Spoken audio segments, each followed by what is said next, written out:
हमारे देश की राजधानी में एक नया इतिहास का आगाज होगा। सोचिए, कांग्रेस जनता पार्टी ने जिस तरीके से एकजुटता दिखाई है, देश भर में छात्र जो है वो सरकार की नाकामी के खिलाफ सड़कों पर आ चुके हैं। ये वाकई में देखने लायक और दिलचस्प है।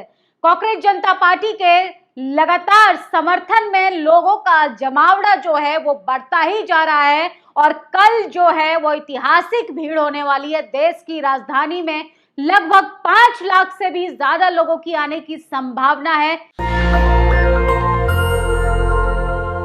अभिजीत दीपके पर लगातार हमले हो रहे हैं, इंक फेंका जा रहा है और उसके बाद सोनम वांगचुक को जबरन सफेद चादर लपेटकर अस्पताल भर्ती कराया गया। ये तमाम सवाल हैं जो सरकार की नाकामी की पोल खोलते हैं और सरकार पर भी खड़े होते हैं। क्या सोनम वांगचुक अकेले भूख हड़ताल पर थे? अगर उन्हें वाकई सोनम वांगचुक के स्वास्थ्य की चिंता थी तो बाकी छात्रों को क्यों छोड़ दिया गया? और इसके बाद बात करें अभिजीत दीपके पर हमला करने के लिए तमाम मनुवादी विचारधारा से प्रेरित महिलाओं को क्यों भेजा जा रहा है? क्या कल जो प्रदर्शन होने वाला है उससे पहले कॉकरोचों को बदनाम करने की साजिश हो रही है, माहौल खराब करने की कोशिश हो रही है? आप लगातार तस्वीरें देखेंगे, बड़े बड़े बैरिकेड आ गए हैं, वहां पर पुलिस फोर्स तैनात कर दी गई है, अलग से तमाम आर्मी को उतार दिया गया है, बड़े बड़े कंटेनर लगा दिए गए हैं, वाटर कैनन का छिड़काव होने के लिए भी मशीनें खड़ी कर दी गई हैं।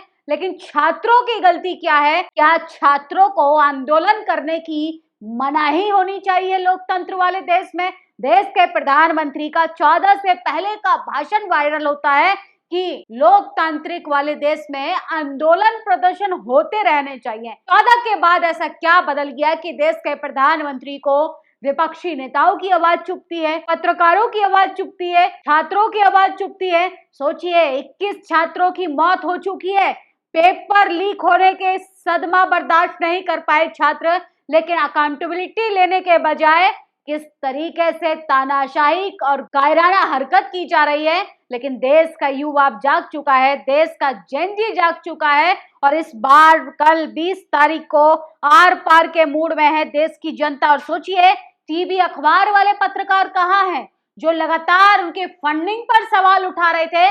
वो आए इस प्रदर्शन में और देखें किस तरीके से जनता अपने खर्चे पर आ रही है, क्योंकि उन्हें अपने आने वाले बच्चों के भविष्य की चिंता है। इस देश का अगर टीवी अखबार सही से खबर दिखाता है तो आज देश की राजधानी में ये छात्र जो हैं भीषण गर्मी में आने के लिए तैयार नहीं होते, मजबूर नहीं होते, लाचार नहीं होते। सोचिए, भीड़ में पैर रखने की जगह नहीं है, बारी बारी से लोग बैठ रहे हैं, बारी बारी से हाथ से हवा कर रहे हैं एक दूसरे की।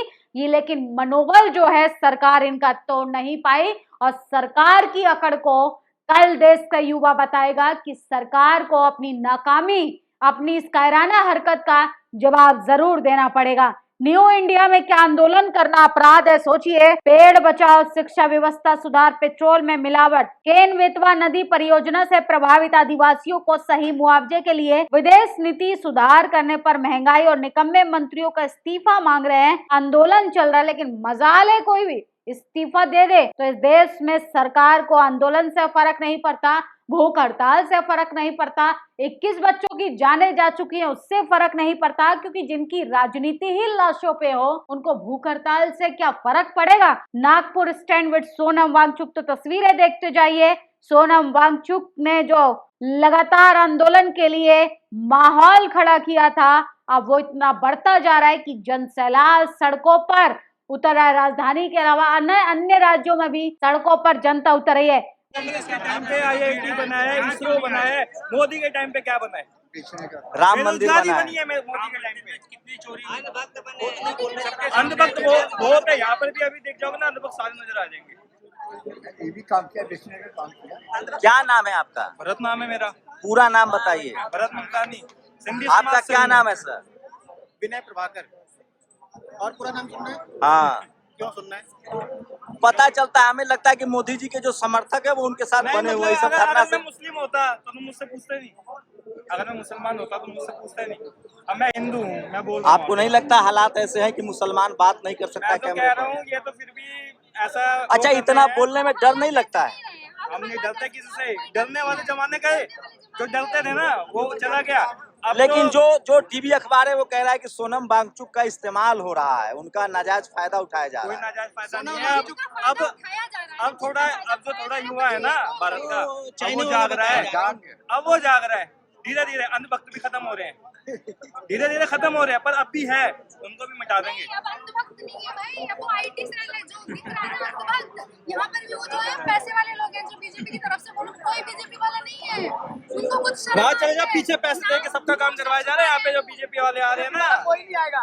भैया को दिखाओ, इनको दिखाओ, भैया को दिखाओ, वो नहीं आएंगे, बच्चे को दिखाओ। कोई नहीं आएगा सर। हमें तो पैसे भी नहीं मिले हैं। बीजेपी का कोई भी कार्यकर्ता, कोई भी हमारे नीचे से सपोर्ट करने के लिए नहीं आएगा हमारी बहन बेटियों को, और ना ही हमारे लिए कोई आवाज तो उठाने आएगा। बीजेपी ऐसी चुनाव जीत रही है, जनता नहीं है तो। अरे चोरियां हो रही है भाई साहब, चोरियां हो रही है। रेखा गुप्ता ने भी कहा था एक उसमें इंटरव्यू में कि भाई साहब आम आदमी आप तो कांग्रेसी हो इसलिए इतना बोल रहे हो। कांग्रेसी नहीं है, हम हर जगह से है, हम बीजेपी वाले नहीं है, हम कुत्ते नहीं है। ये जो बीजेपी वाले हैं सारे कुत्ते हैं, ये ऐसे नहीं, ऐसे है मानो ये बात। जनता है ना, बीजेपी से है ना कांग्रेस तो से। पहले तो मोदी जी के समर्थक थी ना, कोई नहीं था, हम तो नहीं थे। नहीं, हम तो शुरू से खिलाफ हैं। अब तो वही मोदी जी हैं। मनोज तिवारी को वोट दिया है। एक सेकंड, इससे पहले सब केजरीवाल मैं तो अच्छा, एक बात, ये कह रहे हैं शांतिपूर्वक यहाँ पे कर रहे हैं। एक बात बताइए, शांतिपूर्वक हटाओ, साले सांसद लोग घुस जाओ। मैं अरे बिना मोदी जी चाय बेचकर पीएम बने ना, क्या जरूरत चाय है? बेच के उसने कहा, देखो उनको मोदी ने कहा, क्यों चाय बेचते थे, मोदी ने ये कहा था, ऐसे चोरी करते हुए सबने देख लिया, लोग नहीं मानते। मोदी ने ये कहा था मैंने गरीबी देखी है, मोदी ने ये कहा था मैंने गरीबी देखी है, आज वो जनता को गरीबी दिखा रहा है। ये सभा है नेता से, क्या नाम है? एक पेड़ माँ के नाम करके, या दो पेड़ अडानी के नाम, अंबानी के नाम, हंसदाओं का जंगल, इकबाल का जंगल, उत्तराखंड में भी 3000-4000 पेड़, हमारा पंजाब खाली कर दिया। हमको क्यों जरूरत पड़ी पंजाब से यहाँ पे आने की बार बार? अरे दुनिया में तो डंका बज रहा है। ऐसा डंका अभी कौन सी सीएम रेखा गुप्ता निकलती थी, 1 घंटे से हाईवे जाम कर रखा था। 1 घंटे बचा, हर घर मोदी हो रहा है। देश सभा है नेता से, बाप सभा है बेटा। तुम मोदी वाले हो भाई। पत्रकारिता चौथा स्तंभ बन रही है। हम पत्रकार, रियलिटी दिखाई, ऑस्ट्रेलिया में गए वहाँ विरोध प्रदर्शन।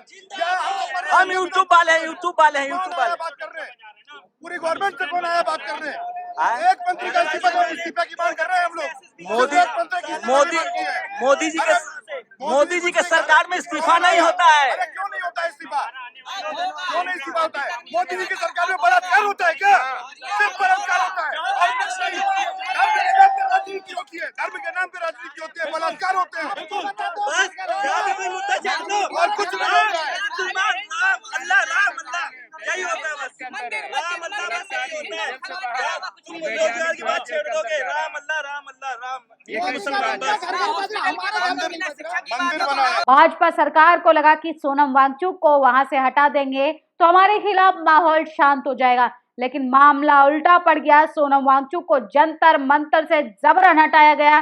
पूरे देश भर में युवा आक्रोश में है और सोचिए सड़कों पर विरोध पर उतर आए। ये तस्वीरें हैं नागपुर की और देश के प्रधानमंत्री के साथ साथ शिक्षा मंत्री पर भी तमाम सवाल खड़े होते हैं कि कम से कम इस्तीफा नहीं दे रहे थे तो छात्रों के सवालों का ही जवाब दे देते। मुंबई से वापस आते ही नगीना सांसद भीम आर्मी चीफ चंद्रशेखर आजाद रात 2 बजे से लेकर सुबह 5 बजे तक छात्रों के साथ आंदोलन में बैठे रहे और उन्होंने केंद्र सरकार पर जमकर हमला बोला है। उन्होंने कहा है कि पुलिस अगर छात्रों पर कोई भी जबरदस्ती करने की कोशिश करेगी हम उनका जमकर सामना करेंगे। तो सोचिए लगातार भीम आर्मी मैदान में है और भूख हड़ताल करने वाले अमित भटनागर को पुलिस ऐसे टांग कर ले गई मानो केन बेतवा प्रोजेक्ट के विरोध में 14 दिन से भूख हड़ताल पर आदिवासी बैठे हुए थे। लेकिन मजाल इन तस्वीरों को कोई दिखा दे, आदिवासियों से उनका जल जमीन जंगल छीना जा रहा है, छात्रों से उनकी शिक्षा छीनी जा रही है, पत्रकारों से उनका मनोबल छीना जा रहा है, जनता से उनकी आवाज छीनी जा रही है। असल में सरकार अपनी नाकामी को छुपाने के लिए देश में लगातार जो है वो एजेंसियों का डर बिठा रही है, प्रशासन का डर बिठा रही है, क्योंकि सरकार को लग चुका है कि अब हम सत्ता से जाने वाले हैं। ये लोगों को नहीं टांगा जा रहा, दरअसल लोकतंत्र को टांगा जा रहा है। जब शांतिपूर्ण तरीके से विरोध भी सत्ता को बर्दाश्त ना हो तो समझिए संविधान की आत्मा घायल हो रही है, लोकतंत्र की हत्या की जा रही है और ये सरकार की सरासर नाकामी है, जिसको छुपाने के लिए इस तरीके के लगातार आंदोलन का भी असर बेअसर होता हुआ दिखाई दे रहा है। फिलहाल ये तमाम वो खबरें हैं जो देश का मीडिया आपको नहीं दिखाएगा। बाकी आपकी क्या प्रतिक्रिया है, आप अपनी राय जरूर दीजिएगा। और आप ये वीडियो देख रहे हैं तो ज्यादा से ज्यादा शेयर कीजिए और छात्रों की आवाज को मजबूत कीजिए। शुक्रिया। नेशनल दस्तक की आपसे गुजारिश है कि अगर इसको बचाना चाहते हैं तो नेशनल दस्तक को सब्सक्राइब करने के लिए रेड कलर के सब्सक्राइब बटन को दबाएं, फिर बेल आइकन की घंटी दबाएं। नेशनल दस्तक को बचाने के लिए बहुत जरूरी है कि हर खबर को शेयर करें, लाइक करें, कमेंट जरूर करें।